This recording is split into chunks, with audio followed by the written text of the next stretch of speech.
Normans are not French. I'll repeat for those at the back. Normans are not French. Power is like a fire. Unchecked, it will destroy everything. Okay, power is like a fire. Unchecked, it will destroy everything.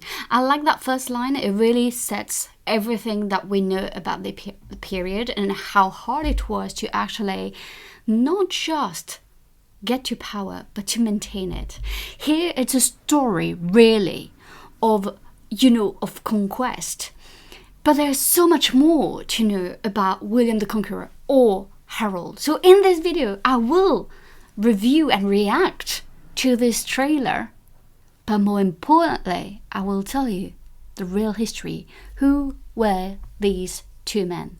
So watch until the end. We're bound together. Normandy and Wessex together.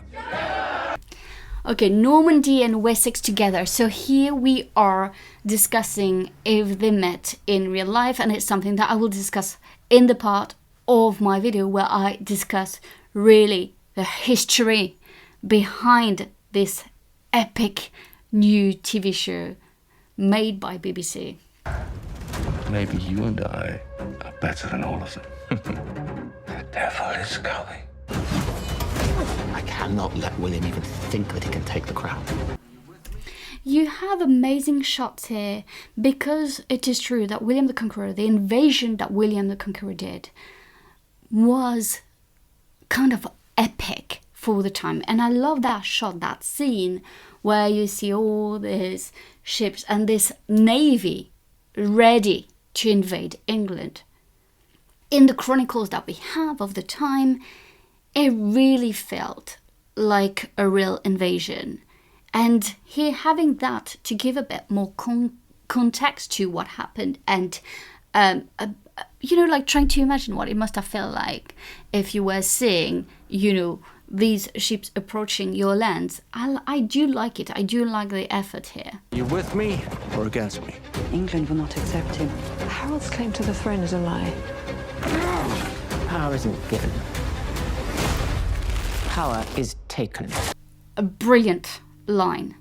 Power is not given, power is taken. And you know what? It is so true for anything that happened really in the medieval period or in the early modern period. And I really like that line that you could put in most historical TV shows almost.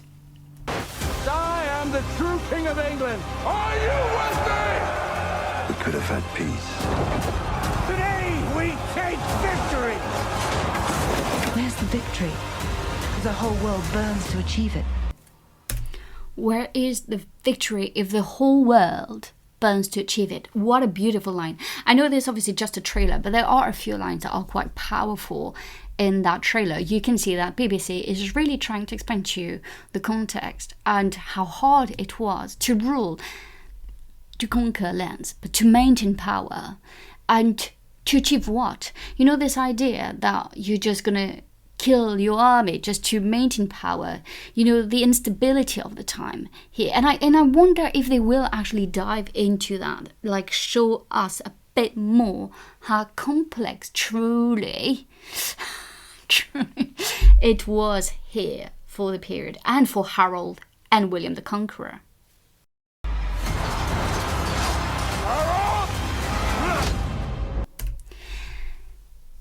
The last scene is obviously the battle. I think when you talk about William the Conqueror, Guillaume le Conquérant, that has been massively, how would I put it? Like, it is kind of a French icon, which is so wrong in so many ways. And then with Harold, like the final battle, we all know how it's gonna end, and yet we want to understand what happened, why they arrived to that point. So now let's dive into the history of the period. William the Conqueror, also known as William I, is the first Norman monarch of England. He reigned from 1066 until his death in 1087. What's so very interesting is that he did things that are still visible today. He is the one who ordered the building of the Tower of London. And when you go to the Tower of London, you do see the Norman kind of leg. It is still part, in many ways, of the British society. He's believed to be a descendant of Rollo, so he's a Viking, not a Frenchman. And he became Duke of Normandy from 1035 onward. He had a struggle himself to secure his power in Normandy. What I'm trying is the period is so unsettling. People were fighting for power, for lands. And he's always been brought up with the idea that he always had to fight to get what he wanted. In my mind, he was such from a Viking culture and legacy. At the same time, I just also think that it's very much from the period. By 1060, his Duchy of Normandy was secure.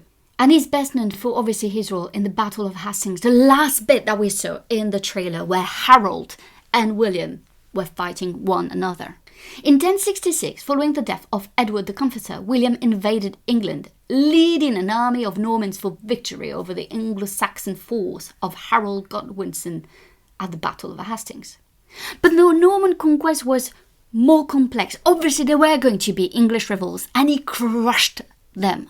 The rest of his reign and his life in England was to consolidate his power in England. But William was still interested very much in his lands in Normandy and with the borders of France, or what we could call now France. He was a true warrior king and kept fighting. The truth is, he died during an expedition in France where he was trying to fight another enemy in the French territories. He was taken to the priory of Saint-Gervais at Rouen, where he died on the 9th September 1087. Funny enough, William the Conqueror, the one who invaded England, is actually buried at Abbaye aux Hommes at Caen. So such a Norman king, a Viking, a legacy. One of the biggest myths is obviously that William the Conqueror and Harold, as depicted in that show, met before the battle, met before the invasion, and that is not true. But also let's discuss who was Harold and why was there a battle for the Kingdom of England. Harold's father Godwin had risen from obscurity to become the Earl of Wessex in the reign of Canute the Great. He became one of the most powerful and wealthy figures of Anglo-Saxon England.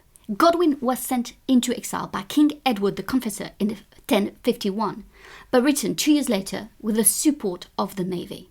So here we can see already that Harold was not the heir apparent, and that actually it was getting very much complicated for him. It was not an easy path to the throne at the death of Edward the Confessor, and that is why William the Conqueror, William in Normandy, thought that he was the rightful heir and that it was his lands to take. Harold was one of 11 children.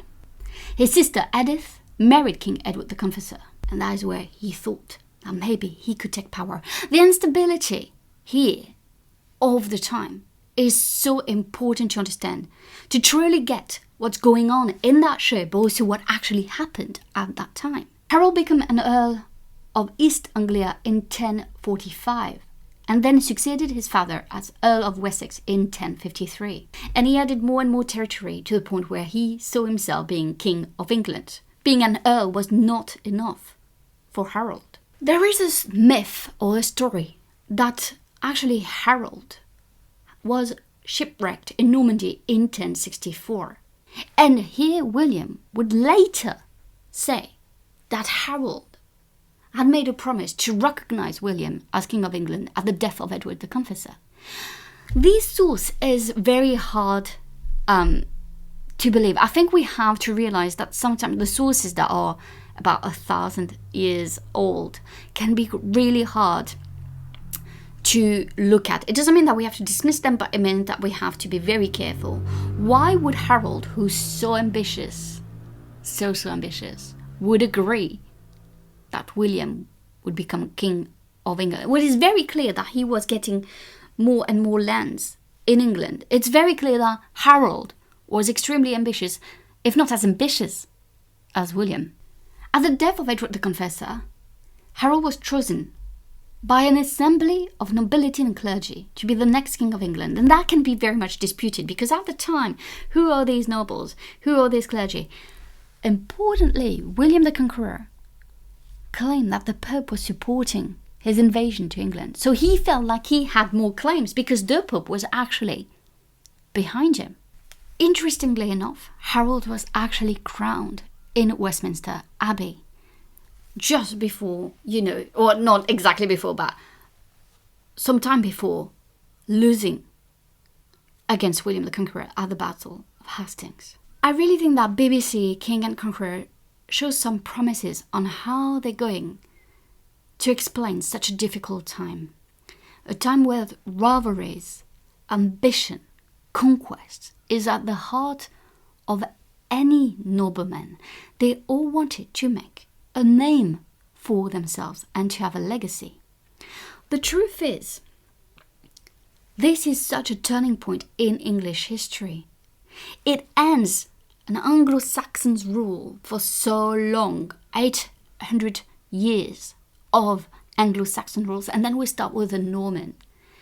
And the Normans are like the basis, the foundations for the English royal family as we know it today. I really hope that you enjoyed this reaction video, but as well giving you a bit more context. Let me know in the comments what you know about William and Harold. Thank you so much for watching. Bye!